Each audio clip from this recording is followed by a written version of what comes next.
morning. This is my second new project that I'm getting started on, and I've been assembling the parts and pieces for probably 2 or 3 weeks.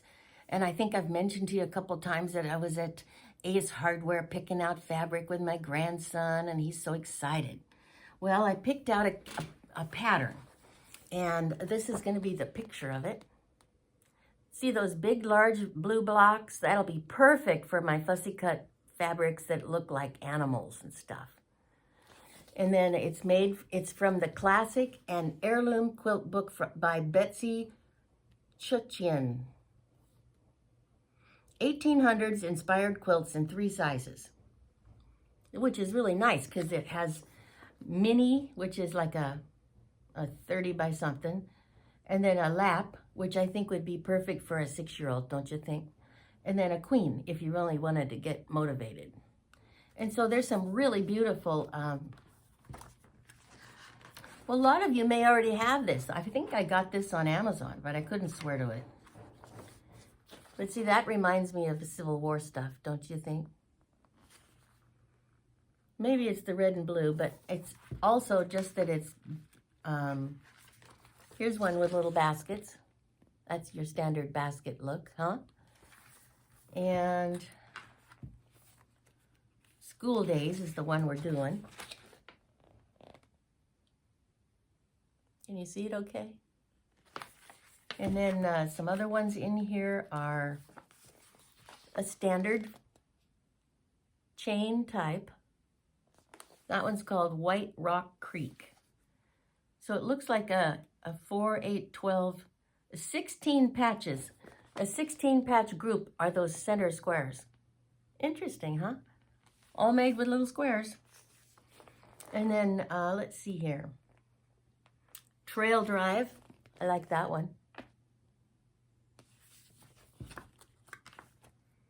And then a few stepping stone types and some pinwheel types, log cabin kind, and then some pictures of what you can do with it. But I just liked that one because it had those nice big blocks that we can work with for the fancy cut. Well, we're going to show you. These are the blocks my little boy picked out. He wants to be a hunter when he grows up. And he and his daddy go and follow the deer around in their neighborhood, and they look for sign, and they pick up the antlers that fall off. What are those called? Sheds, maybe? So I got that fabric, and then he wants to go steelhead fishing with Dad. I don't know if those are steelheads, but those are pretty fish. And then deer hunting again.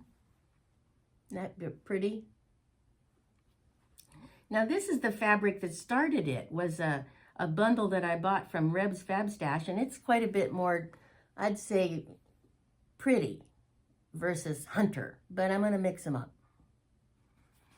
And another couple of deer hunting ones. Then we have some pheasant, partridge, pheasant, mostly pheasant here in these photos. Some more fish. And then this last one is about ducks and bears. And bears and turkey. I don't know that we do much turkey hunting around here. I haven't heard of that. But we do get a lot of elk. See, here's an elk, and then we have deer here.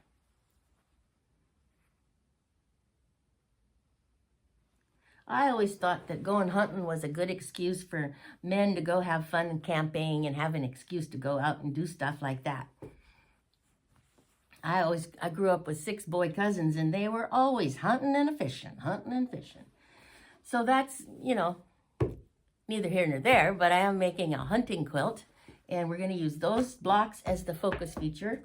And then let's see, I'm going to show you these, sorry, I'm stumbling around here, but see the lights and the darks that make the triangle design blocks? That's what we're going to use over here. Here's our lights. They're going to be blonde, a little bit of a plaid, a little bit of a dot. and another bit of this. Now these are fuzzy. I think that might be flannel or something similar. But anyway, I'm just gonna mix and match them. I figure some of it, the texture will be different, and that's just nice. So we're gonna have these fabrics here in the middle. These came from Rebs Fab Stash with the first original deer pictures. And then these are gonna be my darks. And this is again part of that wildlife fabric. Those are trees, if you can't tell. It's hard to tell. They're sort of not clear. And then we have greenery. And I thought I'd put these in because those fish are so green and everything else is sort of this copper color. So I'm trying to include some green and make it more cohesive. These are some fabrics that I had from a previous project. Works fine. And then here's some of my Hobby Lobby brown, which in my estimation looks a little bit like a Lori Holt. But heaven forbid I would compare the two.